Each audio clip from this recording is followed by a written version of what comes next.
While millions scream at their TVs painting faces distraught over a lost game by strangers, there is a vast group who simply do not care. According to neuroscience, their brains might be wired differently. Stay with Simply Psyche because what I share will profoundly change how you view sports-obsessed individuals. Here is a truth rarely spoken. Not caring about sports does not make you boring. It does not imply a lack of passion, and it certainly does not mean anything is wrong with you. Instead, something fascinating occurs in your brain, distinctly different from the 60% of Americans who follow sports religiously. Let us address the fundamental question. Why do so many invest so much emotion? Humans are fundamentally tribal creatures. For millennia, a group belonging meant survival. Your tribe offered protection, aided hunting, and ensured your existence. Sports are essentially modern tribes, but with superior merchandise. When someone watches their team, their brain releases oxytocin, the bonding hormone. This is the very chemical that fosters love for your family. Wild, is it not? Their brain literally convinces them these millionaire athletes are part of their personal clan. However, here's where it becomes intriguing. Individuals who do not obsess over sports often possess what psychologists term lower tribal instincts. Their identity is not as intensely tied to group affiliation. They tend to be more individualistic, and are more inclined to declare, I do not need to belong to something larger to feel complete. This is supported by research. A 2019 study found that people with low sports interest exhibited far less us versus them thinking. This means they do not automatically dislike an opposing team simply because they are not on their side. But wait, it becomes even stranger. What transpires in a sports fanatic's brain during a game is genuinely concerning.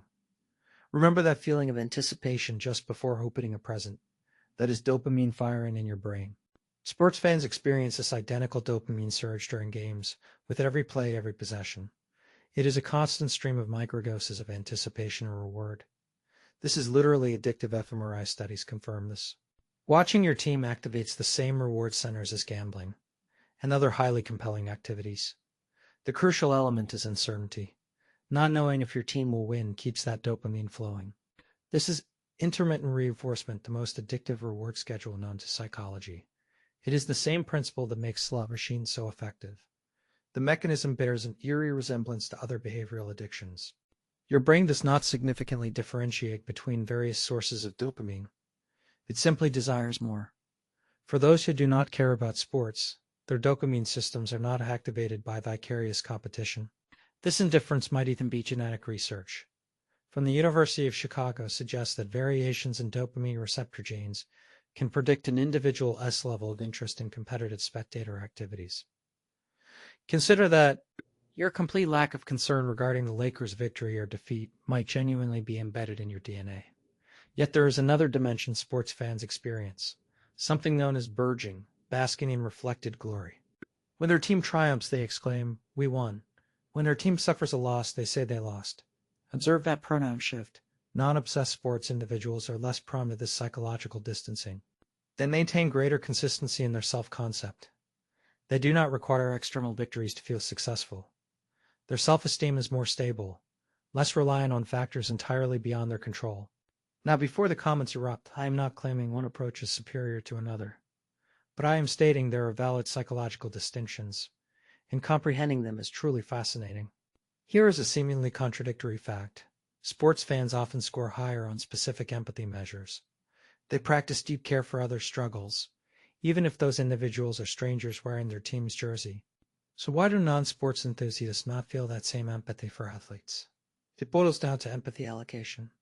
Everyone possesses a finite capacity for deeply caring about various matters. Non-sports fans frequently direct that empathy elsewhere, towards social causes, personal relationships, creative endeavors, or intellectual challenges. A 2021 study revealed this. One individuals with low sports interests scored significantly higher in openness to experience and appreciation for art and beauty. They derive their emotional highs from art, music, nature, and ideas. Their brains seek the same rewards, meaning connection, transcendence. They simply find it in different realms. Let us also be honest about another aspect. For some, not caring about sports is a defense mechanism. Perhaps they endured bullying in gym class. Maybe they felt excluded by sports culture, or they might be resisting the aggressive competitiveness often associated with sports fandom. Maybe they simply never grasped why adults yell at televisions over a ball. Your indifference might possess a backstory, Or perhaps you just find it uninteresting. Both reasons are entirely valid. But here's the insight that clarifies why sports fans and non-sports fans sometimes fail to understand each other. It hinges on how you experience meaning. Sports fans discover meaning in narrative. The underdog story, the comeback, the dynasty, the rivalry. It is compelling because it is unpredictable. Real-life drama with genuine stakes. Those who do not care about sports often perceive that randomness as meaningless.